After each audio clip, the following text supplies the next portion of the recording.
summer essential number one for me is a gypsy skirt.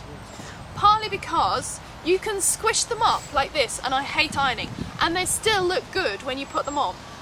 However, you do have to be careful with white summer clothing because, let's not forget, you can see through it. So make sure that you've got something on underneath, okay? So that's top tip number one. Top tip number two for my summer essentials would be a pair of Crocs. Now, before I owned a pair of Crocs, I thought they were the ugliest shoes ever invented. And to be honest, I still think they're not really that pretty, but they are so comfortable. I couldn't believe it. And they weigh nothing, and you can stick them in the washing machine. So, I mean, what more would you want with a pair of shoes? So, gypsy skirt, Crocs, some kind of summer flower adornment, very in this year. 2011 is the year of the flower on the side of the head. If you're not sure, this one's on elastic, okay?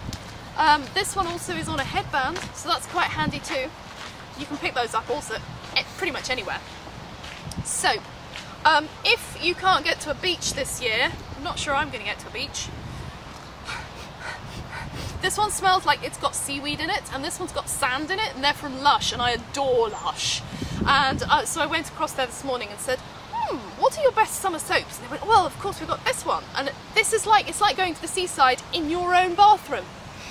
This one, because it's got sand in as well, it's like a scrubby soap. So you can scrub with that one, and that one's just really nice and smooth. So they're very nice. I like those very much. So my summer soaps. Shades, ha ha ha, for when the sun's out, which of course it won't be for the rest of the year now because we've had all the nice weather. Yeah, I know, don't tell me. I've never had a pair of cool sunglasses, but these are probably I like them. So there. Hats, for when the sun's out again.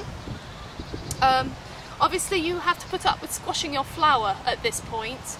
I used to buy quite cheap sun hats, and then one year I saw this, and I fell in love with it. And again, like the skirt, you're sensing a theme here, aren't you? You can squash it up and look, it just boom, back into shape. Brilliant. Summer reading, obviously, take your book with you, and what better book could you have than Forget Me Not in the Sweetheart series. And finally, absolutely essential if you happen to be in Great Britain this summer, umbrella. There you go, there's my top tips for summer essentials this year.